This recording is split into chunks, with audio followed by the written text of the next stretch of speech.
Hello, everybody. Welcome to the MAB Zoom meeting. Sorry about the confusion leading up to this, switching back and forth, but I'm happy that we're here in a Zoom format together.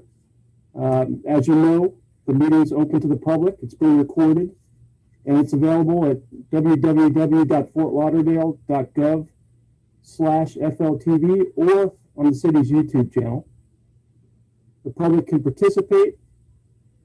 And we're just asking you to please mute yourself if you're not speaking, silence electronic devices, and to please use the raise hand function located at the bottom of your screen on the under participants if you wish to speak. And now I'll turn it over to Grant to start the meeting.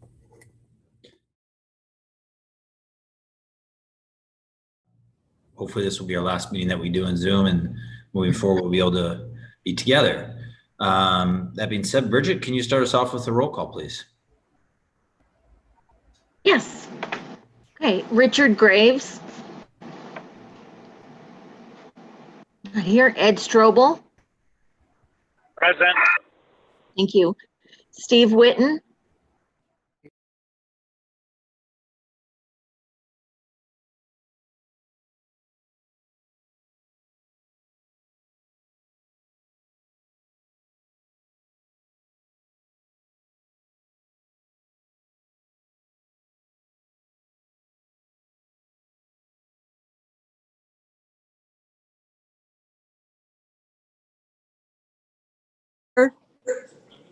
Katie McGowan.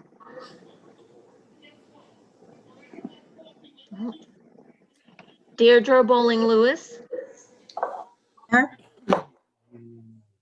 Barry Flanagan. Here.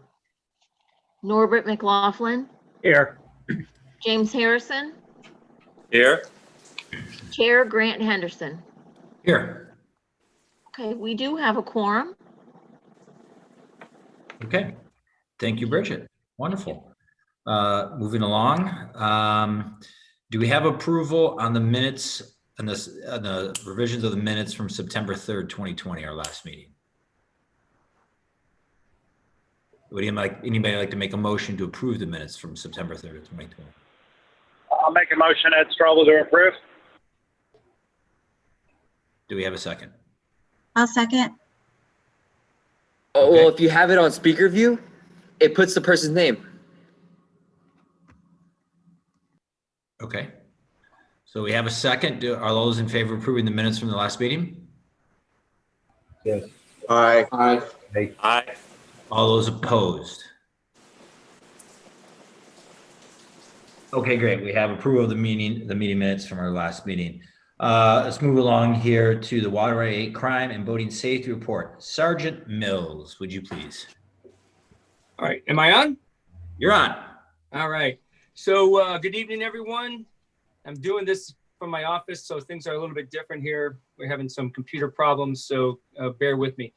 Last month, we issued only 7 citations, 101 warnings, 33 vessel inspections, handled 8 incidents, 2 of which were burglaries. The one interesting burglary of the 2 was somebody stole $30 worth of flip-flops out of somebody's boat down on the New River. And but the problem was that when he went in there, it's an occupied burglary. Turns out that the person had a video of the incident, and we gave out some bolos. Some officers responded. Apparently somebody had seen him on another boat and ended up taking him into custody, even though it was only $30, but it's an occupied burglary. So that was something good with the cooperation of our patrol units and one of my officers. Over Labor Day weekend, we had Coast Guard riding with us. They were looking for illegal charters. I believe they contacted 2 illegal charters while they were with us. Issued some citations, some fines, terminated a couple of voyages. We had a sunken vessel. Actually, we had 2 sunken vessels. Everybody's familiar with the barge that sank over in 435 Royal Plaza.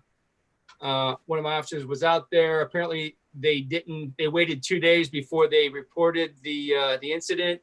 Coast Guard got involved. They're actually handling the full call right now. From my understanding, as of this afternoon, the crane was still, the barge sank with a crane on top of it. The barge and crane are still underwater as of this morning. Coast Guard's handling that. They're going to be doing some type of environmental, let's just say penalties, fines for that incident. Apparently there was a lot of diesel fuel in the water. Small vessel accident that was handled between two captains, one with a large weight causing a little bit of damage to the second one. Another interesting theft where the victim said two males on personal watercraft came down and took 2 pieces of scaffolding from a barge that was tied to his dock. The victim later said that he didn't want to press charges because he thought that maybe the scaffolding belonged to somebody else. It was a very strange, they called us, here it's happening now, let's get down there. And then when we got down there, it was like, oh, well, it was just very suspicious how it happened. Small vessel accident where they made contact with the bridge in on just under 3rd Avenue, the 3rd Avenue Bridge. Apparently no major damage was sustained by either the bridge itself or the vessel, but we still have to take reports on that. A false claim of a stolen vessel, husband, wife going through a divorce. The husband loaned his boat to a friend and the wife called and said it was being stolen. And then one other sunken vessel at 2501 Barbara Drive. The owner was going to refloat the vessel, no fluids in the water. Coast Guard, EPA response center was notified, no major issues there.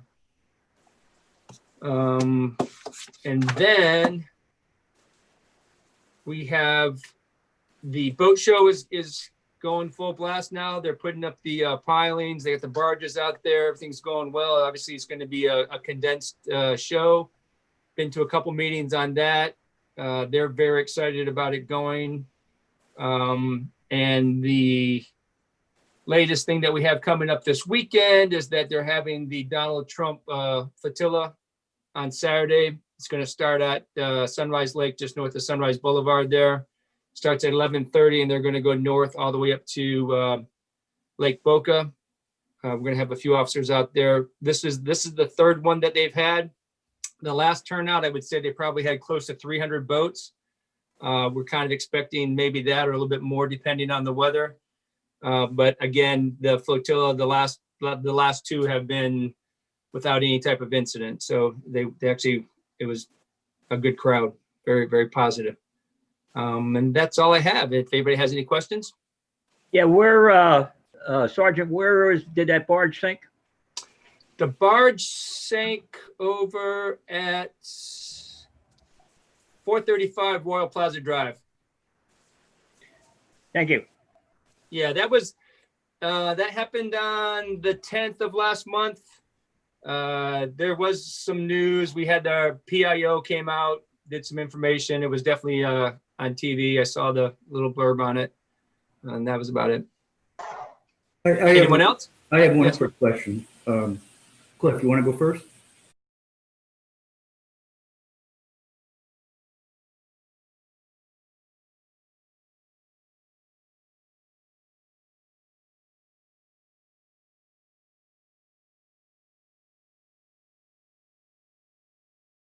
Hours due to budget issues. I'm just curious if that's anything that is an ongoing concern to you at this point.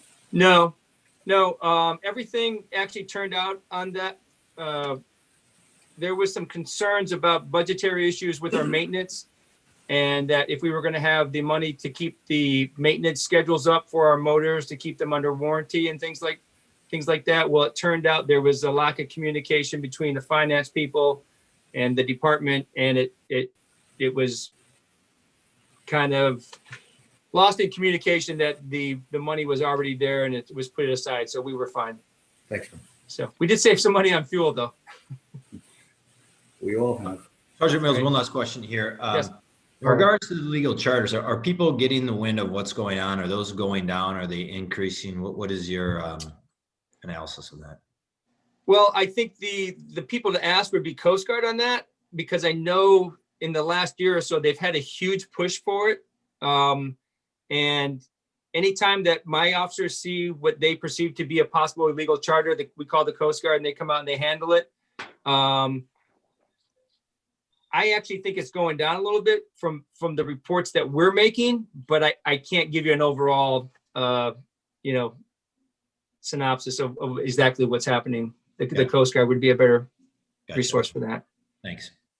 Anybody else? Sergeant, whose barge was it?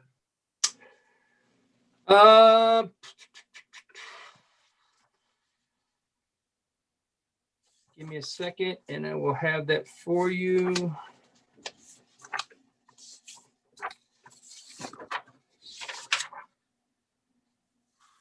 Pile Drivers Inc.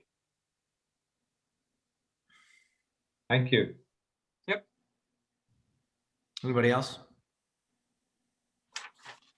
Okay, thank you, Sergeant Mills. Appreciate it. What's the volume on this goddamn thing? All right. Let's move along to our first agenda item.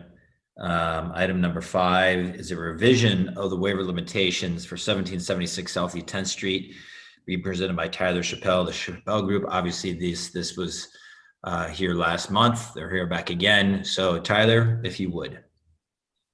Thank you, Chair. This is Tyler Chappelle, the Chappelle Group, 714 East McNabb Road in Pompano Beach. I'm here on behalf of the applicant, Mark Cash, the manager of Beta Properties at 1776 Southeast 10th Street. Let me share my screen here. So you should be seeing my screen. Can you see that, Chair? Yes. Yes. Okay. All right. So this is located on the Intercoastal Waterway, just north of 17th Street. And you can see here where my cursor is the Lauderdale Yacht Club. And this is in Rio Vista.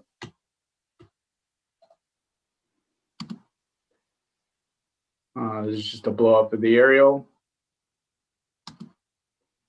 I'm going to go through these pictures. You guys, most of you, I think, have seen it last month, but I'll go through quicker.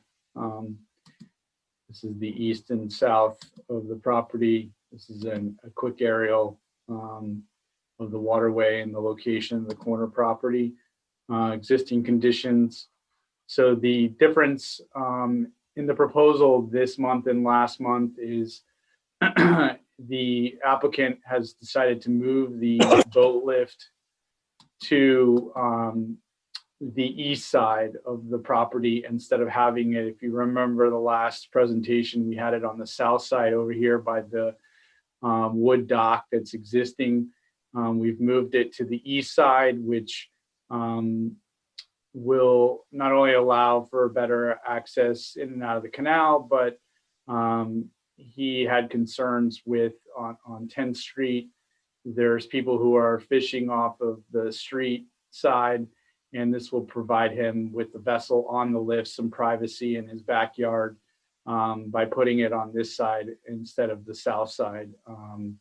He's a new resident, so is realizing the more time he spends there, the more time that the public actually accesses 10th Street at the end and fishing and carrying on. So he wants to kind of provide a buffer from that to his house for privacy in his backyard by putting the boat lift on the east side instead of the south side. The distance requiring of the waiver is 6.2 feet. It's 31.2 from the property line. It's still the same lift. The dock, marginal dock, is the same width as well. The waiver request is a little bit more than last time as far as the distance, because the property line actually falls a little bit farther behind the seawall cap than it does on the south side. This is just a blow up of that location. Sections. Distance across is actually farther on the east side than the south side. It's 1395 across the waterway. This is just a blow up on the aerial so that you can see up here on the top right, you can see where the street side where you have cars that park and people get out and fish, take pictures, that kind of thing. Certain circumstances, it's not going to exceed the 30% width of the waterway. It has the extraordinary width of the waterway, which is the 1395 I discussed. Again, the boat lift, the main reasons for the boat lift is to get it out of the water to safely moor the resident vessel, given the wakes that are coming off the intercoastal as well as wind events. And from an environmental standpoint, it'll elevate the vessel above the water to alleviate any shading impacts that we could possibly have to benthic resources in the water. It's also necessary. You do have some boat activity. A lot of people come. Some of the boaters on the board may know that as you're coming from the north, there is some folks that come to the Lauderdale Yacht Club from the north around the flat that's there to get access to the club. So you do have some weight coming from that, not only from the intercoastal, but people coming and going from the yacht club. Here's the letters of support.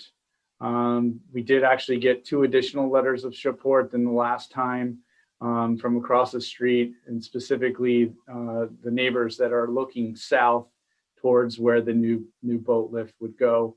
And they have supported the proposal as well. This just shows the waivers in the area that have been approved in the past. We're at 31.2, which is less than most of the waivers that have been authorized by the board. With that, I'll take any questions that you have. Okay. Board, any discussions or questions? Obviously, this is just a changing it from the south side to the east side. So open up to any questions or discussion. Yeah, I have one question. Is this going to require dredging as well, Tyler? We are proposing dredging. We will do some dredging on the south and the east side. So yes, there will be dredging proposed. Mm-hmm. Okay. And you said it's pretty much the exact same lift. It is the exact same lift, just instead of being on the south dock, it'll be on the east dock. Yeah. Yeah. Okay. Any more questions or discussion? I mean, I think it's fairly straightforward, but I'd like to make a motion to approve. let's before we do that, Cliff, let me just open it up to the public real quick. Is there anybody in the public that has any questions for Mr. Chappelle or discussion? Okay, back to the board for any further discussion or questions.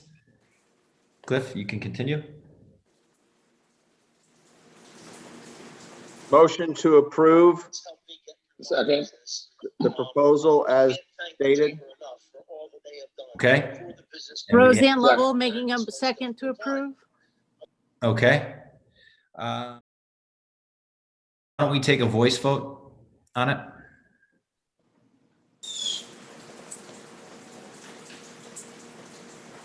I'm sorry, you want a roll call vote? Yeah, let's just do, let's do a roll call vote just so we Okay. don't have any confusion. Okay, thank you. Mr. Whitten, Approved, thank you. Mr. Barry, Approved. Mr. Walker, Approve. Ms. Lovell, Yes, approve.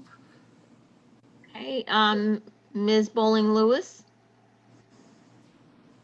No. Mr. Flanagan, Yes. Mr. McLaughlin,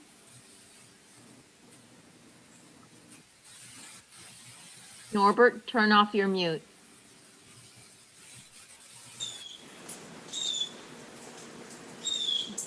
Okay, Yes, there's- go ahead, how do Norbert. How do you vote, Mr. McLaughlin?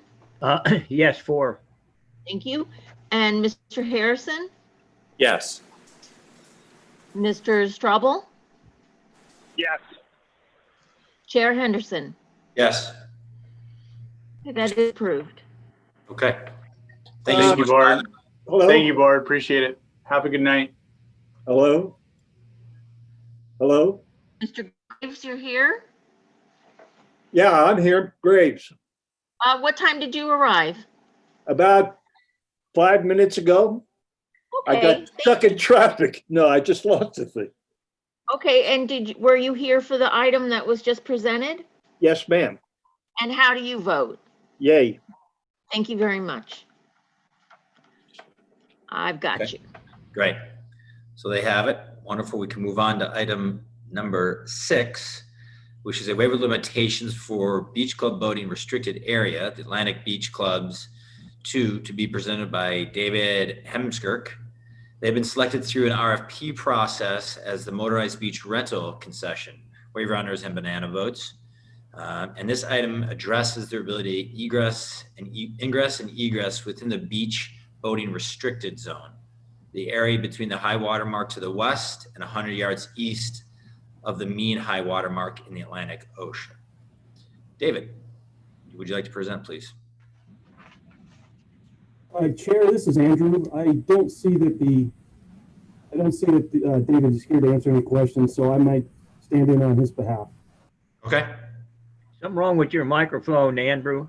You're, I don't know if the rest of them are hearing you. You're coming in there really broken up.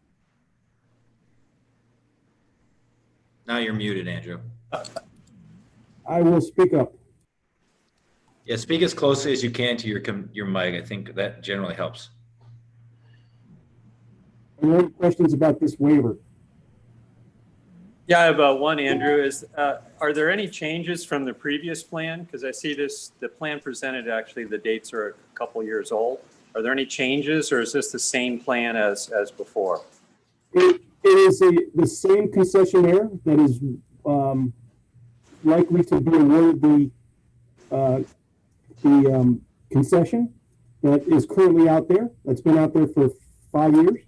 Yeah. And so they're going with the same plan and just additional watercraft. Okay, have there been any reports of problems, with the concession the past couple years, or accidents or lawsuits or anything like that we know of?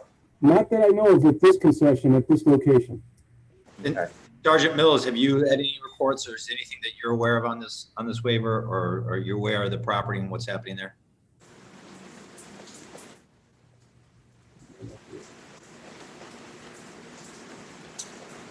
Sergeant Mills, are you still with us? Okay. Andrew, go I'm ahead. sorry, yes. Yep, Oh, I'm sorry. still here. I'm sorry, I missed the question? Are you aware of the waiver here that we're discussing, the Atlantic Yes. Beach Club? And from your experience, have you had any issues with there? You have many calls? Never had any issues with those guys. As far as I know, they always use the buoy markers when they go out. It's always marked. Haven't had any issues with them at all. Okay, thank you. Mhm. Andrew, do you want to continue? So basically, they are to be awarded at the commission meeting, the concessionaire has been selected through the RFP process, and our board is simply looking at the waiver for the launch area, and the commission will be looking at the operation as a whole at the same time.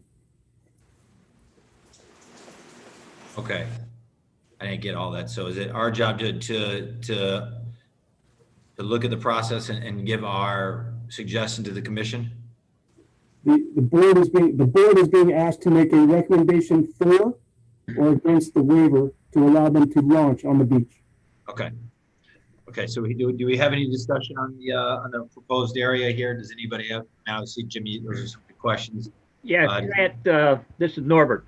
Here's a couple of things, and maybe Sergeant Taub would be interested.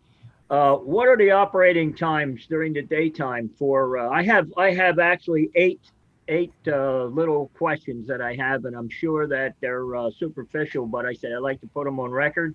What are the operating times that they will operate this jet ski? You know, are they? I mean, is it like 10 to 5 or 4 or something? Do they have an operating time? And that's a question for me? Well, I don't know. Any question? Does anybody have Yeah. any idea what their operating times are? I don't know what their I don't. hours are. Who's making the presentation and stuff over there? Are they here? They're not here. They're not here. All right. Well, then let's put it that way. I don't know what their operating times are. Who has control over weather restrictions? We've had some of these things that take off the beach that in adverse weather conditions. Who determines when it's a safe operation as far as weather is concerned? Is that you, Sergeant, or is that the Coast Guard? Who does that? That's definitely not me. I don't even know if the Coast Guard would do it. I would assume that would be on them. And then the only thing that I would say about the operating times, you know, they can't operate a half an hour before dusk and a half an hour before. Yeah, that's what I was thinking. It looks like, Jonathan, you have an answer for the weather restrictions? Don't have an answer to that. They're on their own with that. They're properly insured to the city's requirements. They start at 10 and they go to what Todd said. But there's nothing that the only time we do anything for them is like COVID, we shut the beach. Okay, but yeah, and like I said, some of these questions that I'm asking, I said I'm kind of just putting them on record because these are the things that I know in the past that I've seen operations in where I had. I don't think I would take even my boat and stuff out where some of these people would operate and stuff on it. So I said I was wondering who has any say on whether they would shut them down. That will be one. So if they're not here, I see you can't answer that. Now, if a chase wave runner, let's say it's disabled, according to what it says in the specs over there, that the chase wave runner has to be marked specially and have it's a designated vessel that's marked accordingly. If that wave runner is disabled, are they allowed to use like an unmarked rental boat as a chase boat, or is the operation shut down until they get a chase boat that is properly marked? The operation will be shut down at that point. That is a requirement. Okay, that's good and stuff. So the wave runner that pulls the banana boat, that's an additional wave runner. They're telling me that you have 10 rental boats and 1 chase boat. Well, that would mean that one of those rental boats has to be the one that pulled the banana boat, or do we now have 12 wave runners? It says the wave runner that pulls the banana boat is an additional wave runner, and it's required to have rear view mirrors on it and stuff on that order. So obviously, if the other boats don't have rear view mirrors, the banana boat thing would be shut down. I'm not looking to shut them down. I'm just looking at what the worst scenario they would have. So is there now 12 wave runners on there rather than 11? No. What pulls the banana boat? No, I anticipated the applicant to be here to represent the item. I'm not sure why they are not here, but it's my understanding that they can only place 11 watercraft on the beach, 10 for rental, and I 1 can't chase. really understand that. So, I mean, if that one has the rear view mirrors and everything else on there, I would think that would be an additional wave runner, would it not? This is a question I said, I guess, that they can answer that you would have in there. And I noticed that the banana boat that's towing passengers for hire, they have a licensed up on there. Is that a licensed captain? Is a U.S. Coast Guard licensed captain? And if so, they're pulling more than 6 people. So what kind of license do they have? And do we have that license on record for any of the captains that's actually going to tow the banana boat? Does it have to be a licensed captain? Because they're taking people for hire. And he has to be a licensed captain. It has to be a licensed captain, right? Yes, sir. And they would have, since it's over 6, they would have to have I was wondering if the city has those licenses that are on file, because I see everything they have to fill out with all the forms and everything else and the insurance and everything else, but I don't see anything in there that the captains would have to have their license on file. Not necessary? Are you looking at the RFP, Norbert, or what? Are you looking at their submission? No, what I'm looking at is I'm looking at the city's code thing of what they have to fill out and all the hoops they have to jump through. And it has on there, you know, it has some of their codes, and it even says that they have to have a licensed staff operator. But I'm saying is when you say a licensed staffed operator, is that a Coast Guard licensed person or somebody that the company actually certifies as licensed or something? Is it a person that can take 12 people for hire? I don't have the RFP in front of me, but the requirements that they met are in that RFP. Are you looking at the RFP or are you looking at the code, or what are you looking at? Well, it doesn't have anything on as far as your code and stuff. It does not have anything on there about in the cities. It doesn't have anything in there about the license and stuff of a person towing the banana boat. Doesn't say that. Who says that is the issue that the company put out, that the company actually has a little deal about their boats, of who pulls what, and it says over here that if I quote on there, that as per state requirement, the banana boat will be driven by a licensed staff member. And also, as opposed to state regulations, a tow vessel will have a rear view mirrors, whatever. But I'm saying it has a licensed staff member. I would assume that would be a Coast Guard license. Is that correct? We can't answer that. Okay, well, I mean, that's, and another thing is that would be because they're capable of pulling 12 people for hire. That would not mean a 6-pack license. That would have to be a little bit heavier license. Well, Norbert, you do realize that anything over 6 anyway, it's the captain as well as the vessel. It has to be an inspected vessel, and there's no way that a banana is an inspected vessel. So we really need an opinion from the Coast Guard is if they're, if that's even possible to do over 6 legally, because then, I've got an unlimited license. That doesn't mean I can take unlimited people on a vessel that's not prepared for it. The vessel has to be an inspected vessel over 6. Okay, then. So at this point, I don't think there's enough information. To be an inspected. If you're going to tow 12 people on a banana boat, then does the vessel have to be inspected? I doubt it. Well, that's what I'm trying. Well, I don't know where the What you're doing here, number one, is you're towing this banana boat. So I don't even know if he does require a captain's license, because the people are not on board the boat he's driving. He's pulling something. I don't know. You're shaking your head, Bill. Not a towing endorsement, but you're right about that. I mean, it is for hire, but I don't know exactly how that works with the Coast Guard. I think that's something maybe we ought to address to the Coast Guard and stuff over there, is what they're looking at, because now you got 12 people being towed by a vessel. When I tow, whether I push a barge or tow a barge, it doesn't make any difference. I still have I still have to have the license either way on that. And I know this is not apples with apples, but I was just. Well, you still got 12 souls in your you still have 12 souls on your watch. So I would say at this point, there's way too many questions to process the board anyway. Personally, I would say that we table this thing until we get more information. I would not feel comfortable supporting. Like I said, this is just a point of my information, and I'm not trying to throw a monkey wrench into this operation and stuff over there. But I was just curious and putting it on record, because I don't know. Does that person, what kind of license they have to have? And another thing is a boat that has more than 12 people on it that has propulsion. Obviously, it's being towed.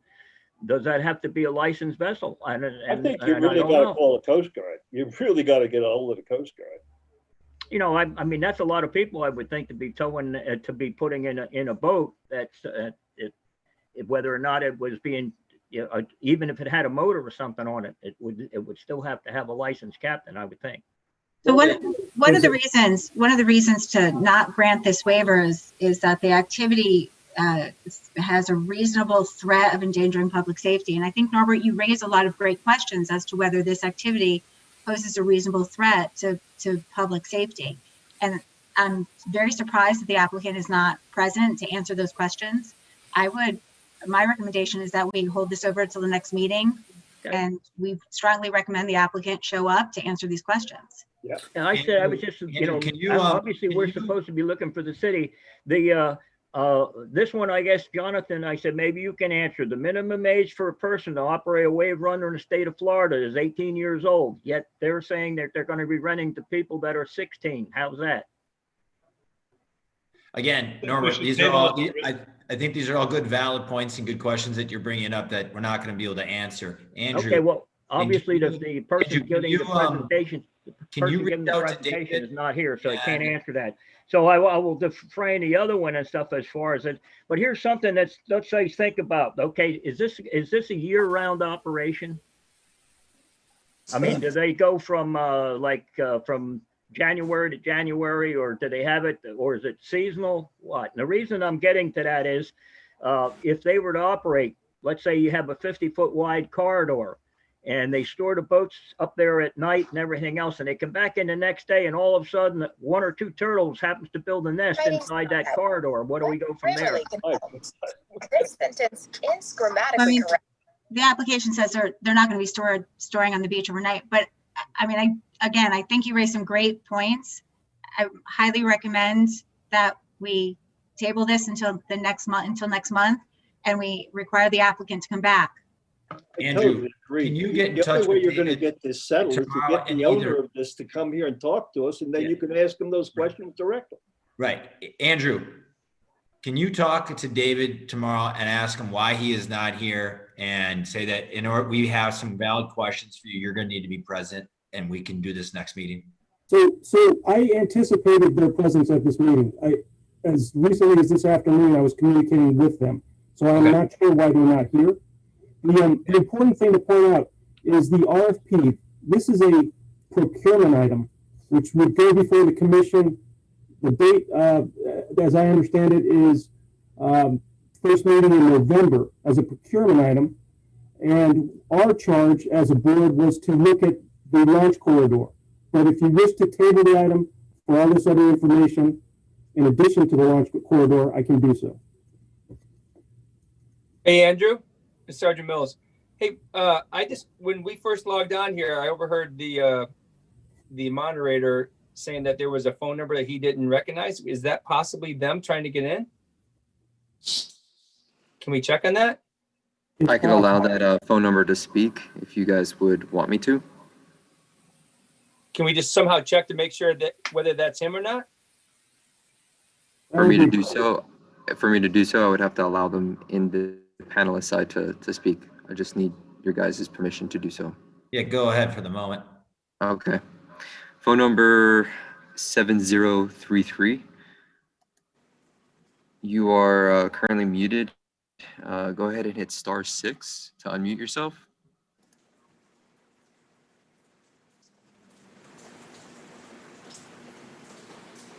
Hello, this is David. Can you hear me? Yes. Yes. Good evening. How are you today? Good, David. Sorry. Go ahead. This is Sorry Greg. about the You want to go ahead and confusion. present? Yes. Yes. To answer some of the questions that I remember, the jet skis, the chase vessel, should it become disabled, in the case of an emergency, yes, we would pull a watercraft from the rental fleet, and then obviously replace it the following day. Replace the hindered vessel, the chase vessel, with another one. Could I ask you, have you run this through the Coast Guard at all? Have I done this through the Coast Guard? Have you spoke to the Coast Guard about your plan? Let's let David get through his presentation. Let's let him get through the presentation and everything he wants to go over. Let him make his points, and then we can circle back with questions. Yes, please. Yes, so, as far as the banana boat is concerned, the max number of people is 6 people. There is not an additional vessel needed to pull the banana boat. If we have a banana boat that needs to go out, we pull from the fleet that is already existing on the beach. And I do have a 100-ton boat captain on staff. I am working on getting the rest of the staff up to their 6-pack license. Some days we don't actually do the banana boat if we're not equipped correctly. So my goal here is to do everything legal and on the up and up. So if you have any questions, I'd be happy to field them. Sure. What are your operating times? Operating times. We get there at 10 o'clock, set up. We are open for business right about 11 o'clock, and we run till about 6 o'clock. Okay, and it was in there, who is determining, believe me, I'm not, I said I rent these jet skis and everything all the time. I'm not trying to put you on the spot. I'm just trying to put something down that as a matter of record. Who determines weather conditions, whether or not you operate or not? Is that you, or is there some kind I do. You do. Okay. I do you do. have any kind of restrictions on your own? I mean, is it like a certain amount of Yes. wind, a certain amount of waves? How do you Yes. determine? Yes. If there are white caps as far as the eye can see, we shut down. We deem that unsafe. If the shore break is greater than 2.5 foot, to the point of where it's no longer safe to have a client board a vessel with our guy holding it there at the shoreline, we will shut down. Okay. If there's lightning anywhere in the area and the double red flags go up by the lifeguards, we will shut down. Okay. The priority one is safety, safety, safety. The last thing I want. It's kind of a combination of everything. That's good. But everything is in the interest of safety. The last thing I want is any incidents or mishaps of any kind.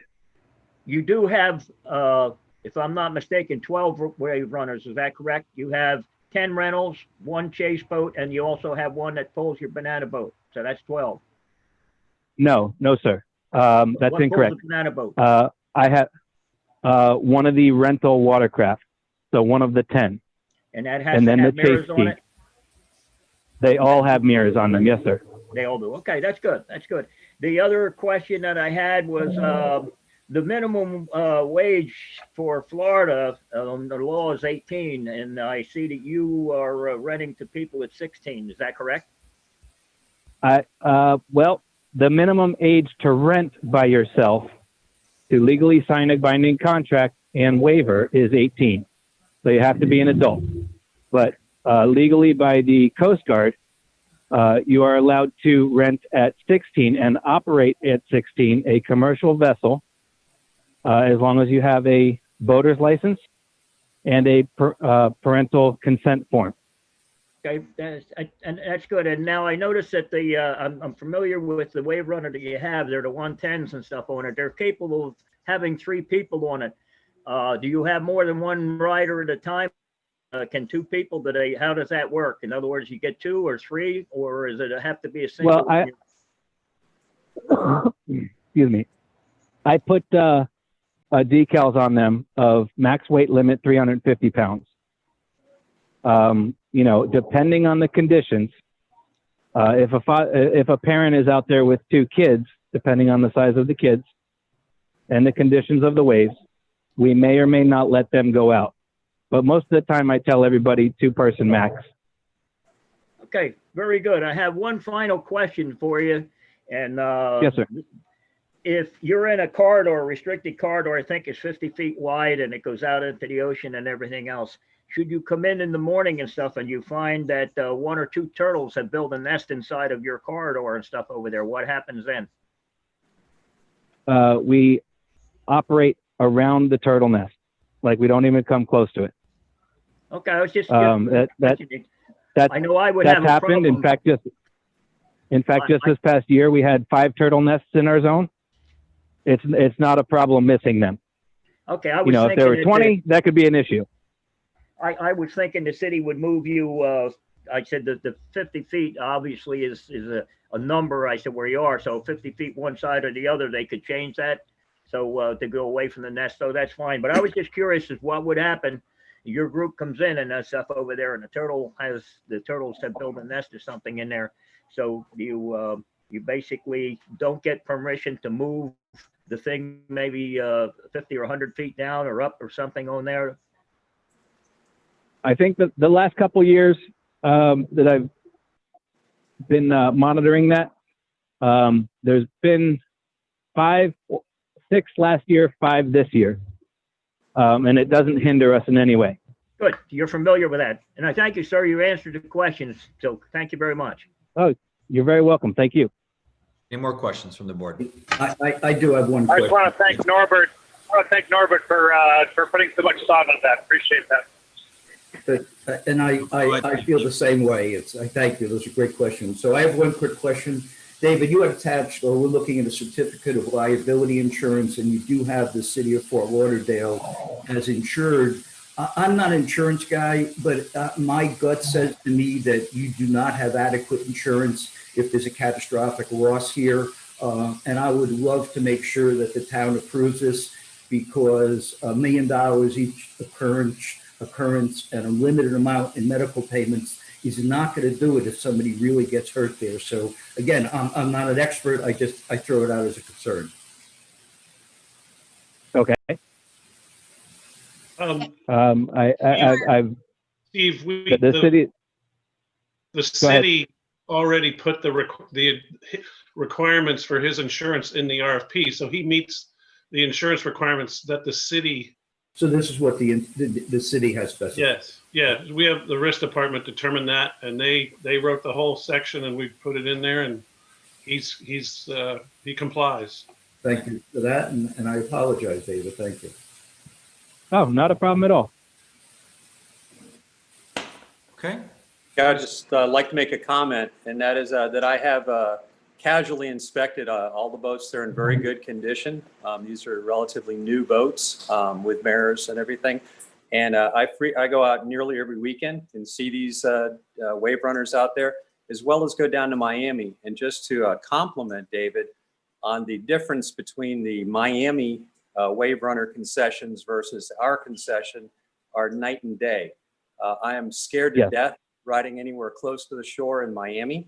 The instruction that they're getting is obviously nothing, or enforcement is nothing in Miami. It's they're taking their lives in their hands and risk as a boater, to be down there. The ones that these guys are doing, the renters all seem to obey pretty well.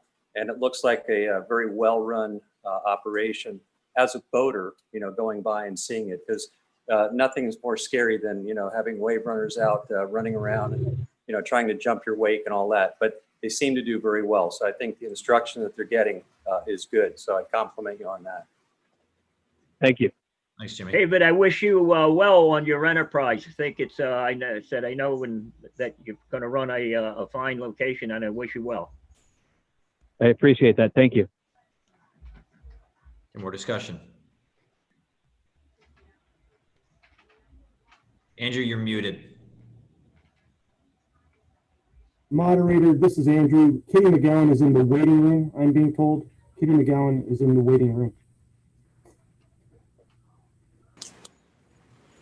So Andrew, what is next here? Do you make a motion here to approve this to the commission or to not approve to the commission? Is that what we're looking for here? What we're looking for is a motion regarding the beach boating restricted zone, the ability to ingress and egress through the 50-foot wide corridor, the 300 feet to get outside of the exclusion zone. That's all we're looking at as a group. Okay. Okay. So we need somebody to make a motion in that. Could Andrew, could you say that one more time, maybe just a little slower? Okay, and don't get it close. I think it's better if you're not so close. Okay? Okay, there is a beach boating restriction zone that extends out 100 yards from the shoreline into the Atlantic, within which, along the Fort Lauderdale public beach, swimmers can safely swim without being concerned about boats. This is the sole concessionaire of motorized watercraft on the beach. What they're seeking to do is launch through the corridor. And what the board is looking at is the launch corridor, which is 50 feet wide and 100 yards long, so that they can safely ingress and egress where there are no swimmers. So in regards to that, I'm sorry, Bridget, go ahead. No, that's all. I just said thank you. Okay, so in regards to the safety of getting in and out, is there any more discussion? I guess we would make a motion to support the egress and the ingress in the restricted area. I'll make a motion to support. I'll second the motion. Okay, so we have a second on the motion. Bridget, do you want to go ahead and take a voice vote, roll call voice vote on the matter, please? Sure. One moment. And I think Ms. McGowan, are you here now? Yes, ma'am. Okay, great. Great. Sorry, I've been here. I've been listening. I just wasn't able to get in. So, but thank you. And what time do you I hate sometimes cellular technology. what time would you say you arrived? I arrived at 6:35. Thank you so much. Okay. Roll call. Cliff Berry. Approve. Okay. Mr. Walker. Approve. Ms. Lovell. Approve. Ms. Bowling Lewis. Approve. Mr. Flanagan. Approve. Mr. McLaughlin. Approve. Mr. Harrison. Approve. Mr. Graves. Approve. Mr. Strubble. Approve. Mr. Witten. Approve.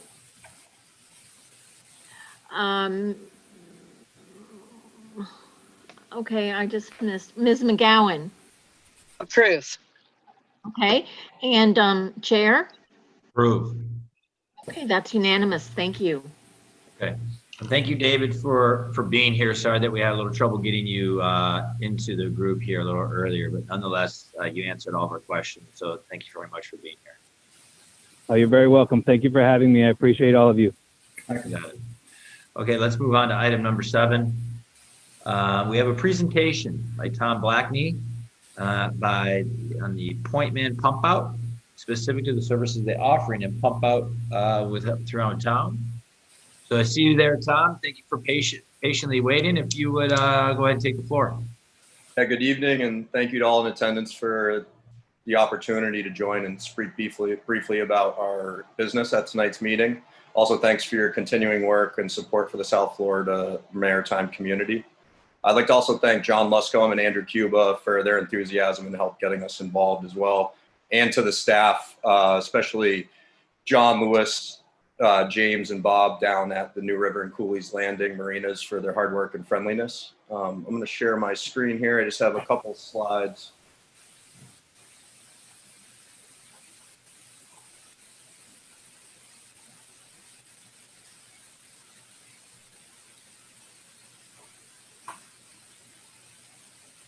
So again, my name is Tom Blackney. I'm the owner and operator of Point Man Pump Out and Point Man Services.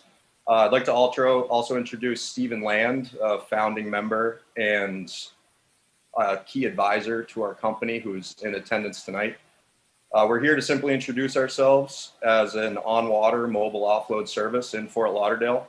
We recently launched our flagship vessel, which is a 23-foot center console that has a 420 gallon capacity. We have the ability to reach any vessel, whether on anchor, mooring, private marina, municipal marina, or at somebody's home.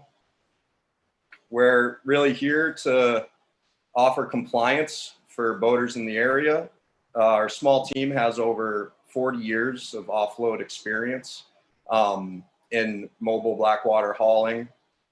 As a team, we're committed to helping keep the coastal and intercoastal waterways clean through proper blackwater management and disposal. We understand that the best way to achieve compliance with environmental regulations and standards is to offer a convenient, reliable, and sanitary service. I was lucky enough to cut my teeth in the blackwater offload business while working for the town of New Shoreham on Block Island, Rhode Island years ago. I was an assistant dock master and ran a pump out boat.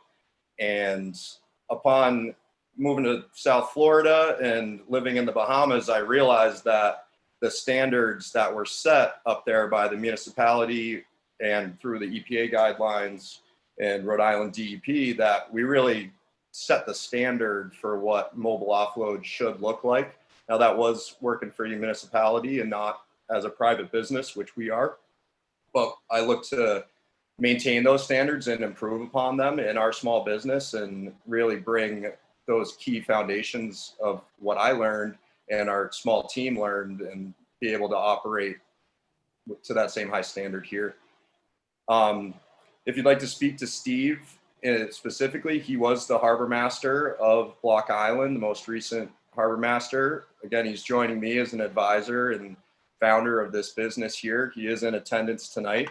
So if you have any questions for him, specifically of the municipal side, how he helped to change the Block Island system, please feel free to reach out to Steve.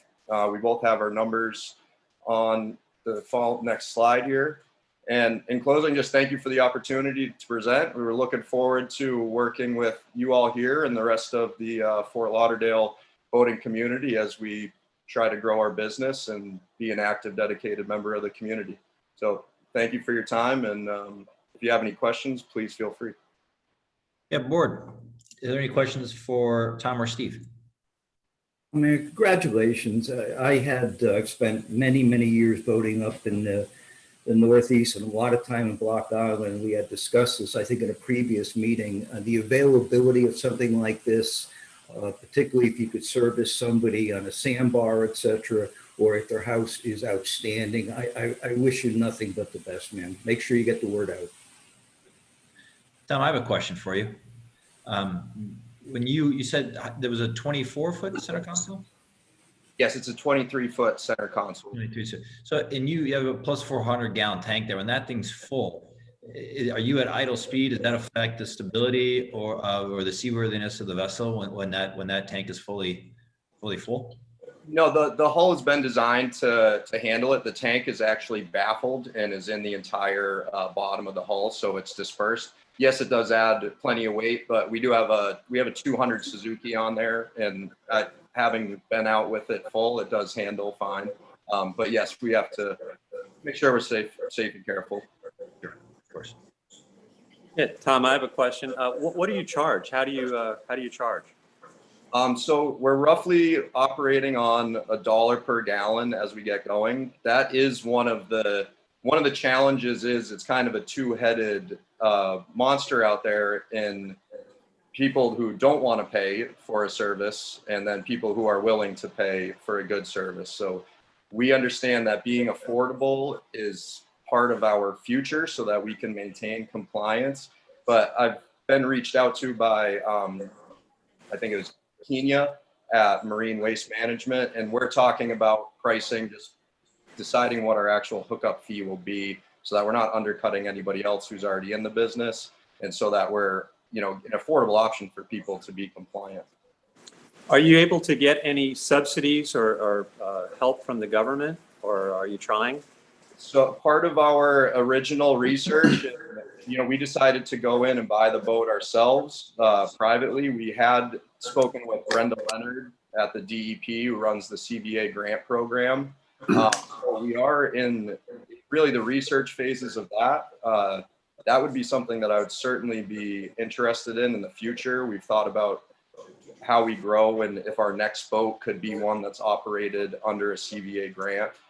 They offer 75% reimbursement, and then you charge $5 per pump out. So that would be an option for us in the future, especially to service the anchorages, the mooring fields, some of the places around that that definitely need the offload, affordable offload capability. I think Any other question? more options Hey, that Tom. we have with there for pump out are better. Tom, that's an awesome business up north. You have the advantage in like Block Island stuff where you could, you know, lock down people's discharge valves and stuff like that in terms of, I don't know, if you see that's something around here that we should look at as a board for helping get in compliance. And my other thought was, you know, is there a way to incentivize people to go work with you guys through like, you know, $5 off coupon from Towboats US or something like that to get, you know, because it is, you know, amazing the amount of boats, and you look at it and you go, all right, how many are pumping out, you know? So anyway, I wish you the best of luck. Thank you very much. Could I ask a question? Hey, This is Cliff just a Barrett. quick question. Oh, Sorry. No worries. Go ahead, Cliff. just a question. Where when it gets into the boat, where does it go then? Yeah, so we have, I can show you back up. I'm not showing this slide. Yeah, but so up front on the boat, it has an intake. We have up to, right now we have 75 feet of hose, so we can get pretty far. It goes in, we have an Edson pump there that goes directly into the holding tank in the boat. And then we've been using most recently through a connection of John Luscombe at the New River facility. We've been offloading with their vacuum pump on the New River.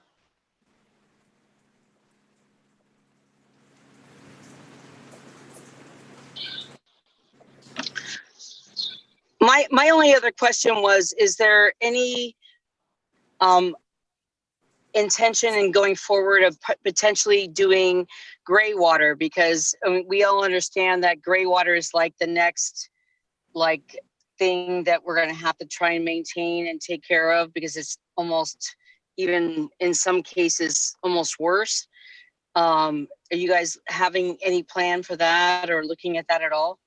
Yeah, I mean, we're hoping. We're a new business, and right now it's me on that boat. So, you know, we're looking at all options and interested in working with everybody here to see what other ideas are out there, what we can do to, one, grow our business, and two, just be a good community member here.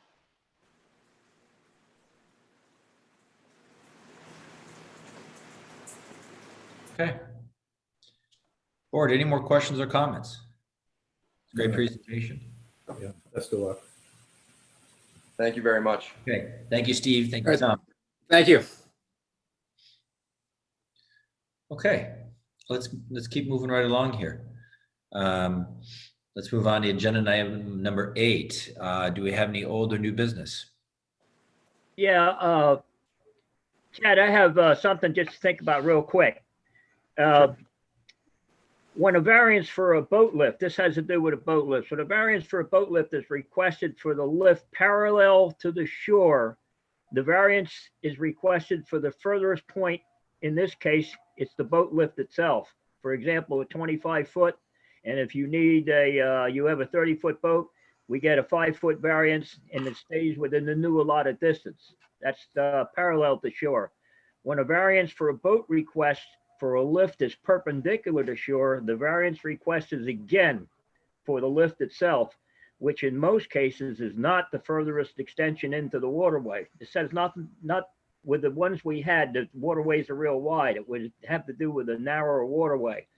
The extension, the boat on the lift may produce 5 to 8 feet more away from the property line or the wet face of the seawall, which makes the boat should be now the subject of the request for distance. I just want to bring that up.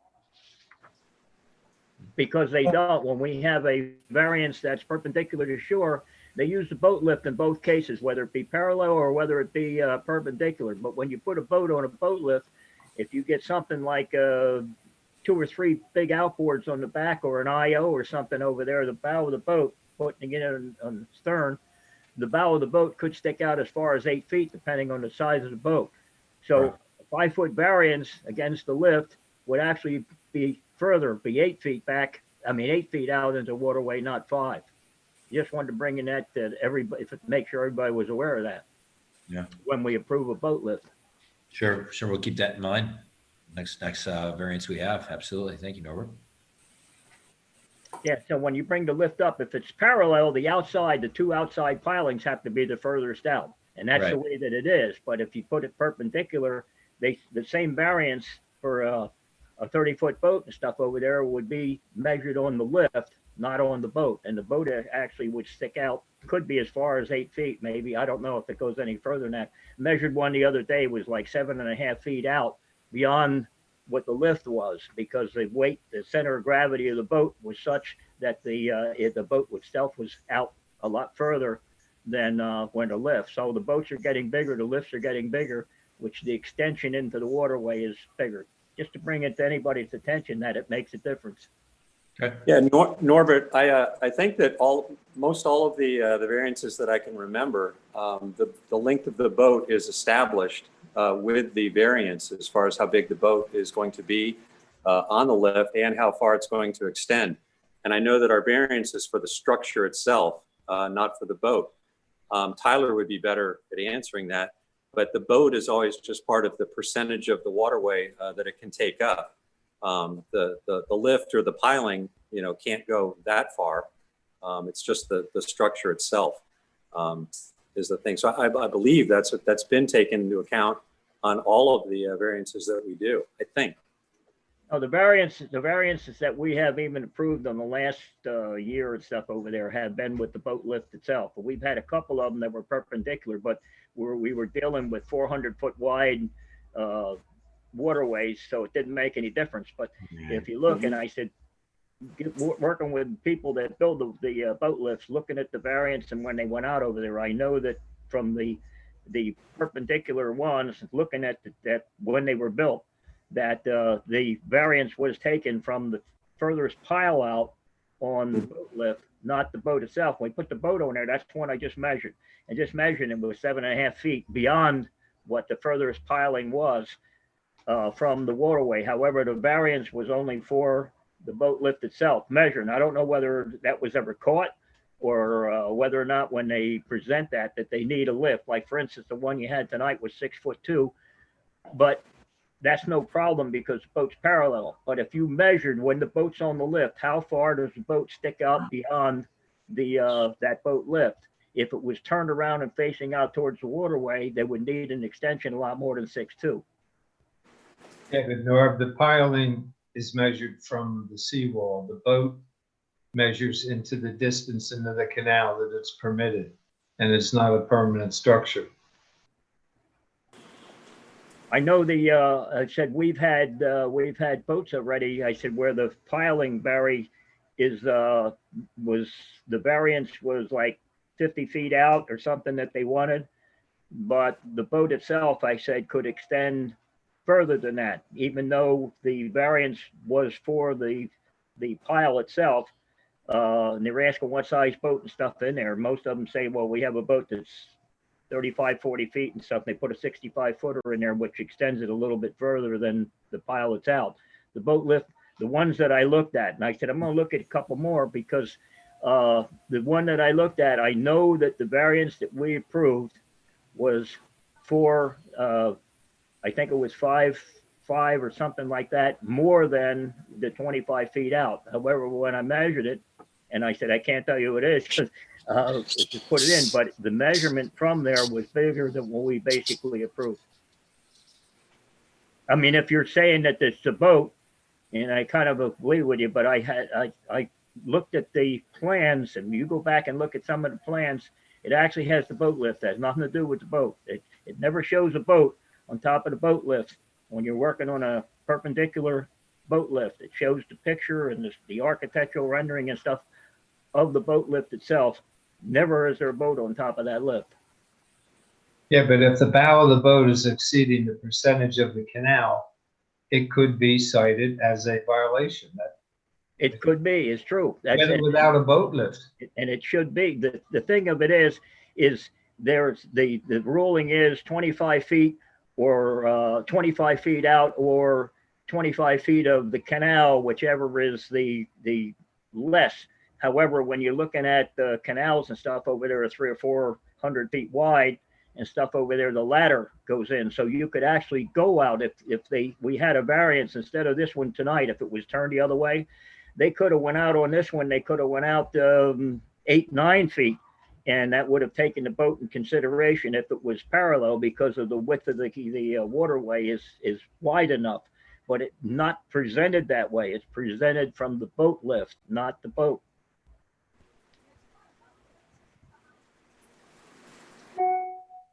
Okay. Just bringing that up. I said, I don't know. The next one, On our next variance. we'll take a look at it. We'll make sure we keep that in mind. Thank you. Thank you, Norbert, for bringing that to our attention. Any more old or new business?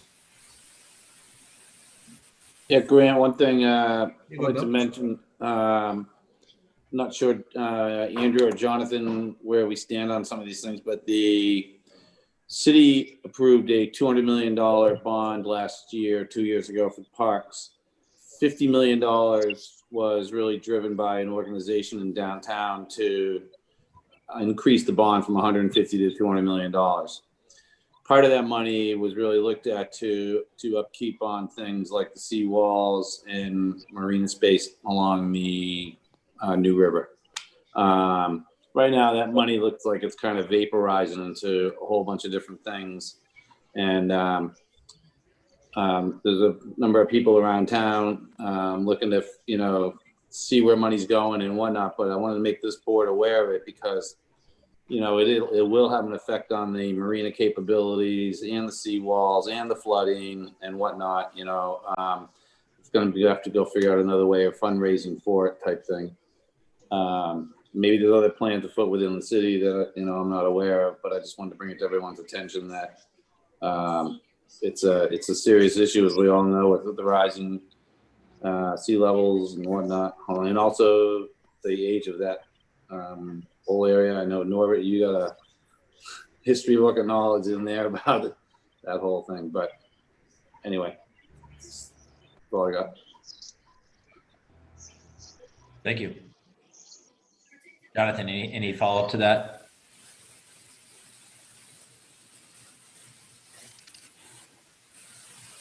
I don't really know what's going on with the bond. They don't tell us really. We don't know. It's really, I think it was really geared towards the parks functions because it's a parks bond. And I know what Bill's saying with the seawalls and things like that, but I just don't know how they decide where the money goes. I don't know. We're not involved in it. I can tell you what they did is, they hired a company called AECom, which is a massive engineering design company to help, decide on the disbursement of that. These seawalls and whatnot were called out in the bond in terms of why they were funded, because they are part of parks, which was part of Riverwalk to get the thing going. So it wasn't just like throw a couple million at some seawalls. But, as things have come along, money's been just, politically taken here, there, wherever. And I just wanted to point out that, funding to repair seawalls, as we know, is fairly expensive. And money's hard to come by. So. Right. Thanks, Bill. Grant, we tried to get money for the northern years ago when it was then presented to the commission that the seawall in some places is 60 years old. There has been on record where city employees themselves have fallen into backfill holes created by erosion, lack of maintenance, et cetera, et cetera. There's also numerous places along the North Seawall where threads, rods are sticking out. It's something that continues to get overlooked, and I think we have the right as citizens and as board member to request a follow-up to where this money is going. It was allocated for marine uses, and, you know, we're looking at the same thing with the sewers. Somebody needs to look into this.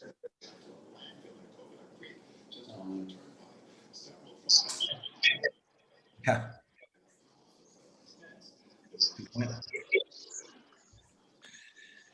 Any other discussion on this matter?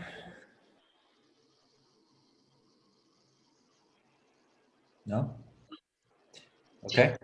Any other further old business or new business from the board? This is Kitty from the U.S. Super Yacht Association. We are going to have, while we will not have our pavilion at the show this year that we've had for the last 13 years, we will be doing an annual meeting. So if anybody on this board is interested in participating, I'll send the link to register, and I will make sure that everybody on this board who wants to participate can come complimentary. But if you'd like to come in person, we're also going to do a lunch at Bahia Mar. So it's going to be a hybrid event with a kind of an overview of the industry worldwide, from the US, European, the South Pacific perspective, on Friday, October 30th at noon. And so we'd like to welcome all of you guys to participate if you'd like to join. And if you don't want to come in person and you don't feel comfortable with that, we have a virtual option so that you can participate in that way as well. So I'll send all that information to Andrew, and he'll send it out to everybody. We'd love to have you guys join us, because I think it'll be a great opportunity. If you're in town and you want to participate with the show, then come by and have lunch at Bahia Mar with us. It will be a very socially distanced event. So we will be taking into account all the CDC protocols, but it'll still be an opportunity to see people and your colleagues in person at an event in Fort Lauderdale, and we'd love to have you. So I just wanted to make that announcement. Thank you. That sounds great. Thank you. That sounds great. Okay, any more old or new business? No? Okay, last item. Does anyone want to make a motion to adjourn the meeting? I'll make a motion to adjourn. We have a second? Bill Walker, second. All those in favor? Aye. Aye. Okay. Thank you all for another great meeting. Hope to see you all in person next month. Thank you very much. Thanks. Thanks, guys. Everybody, we appreciate it. Sorry, I had a hard time getting a signal to get into the call, so No my problem. apologies. Don't feel like the Lone Cheers. Ranger. Take care. Bye-bye. Good night, everybody. Bye-bye. Take care, all. Be See you safe. next month. Bye.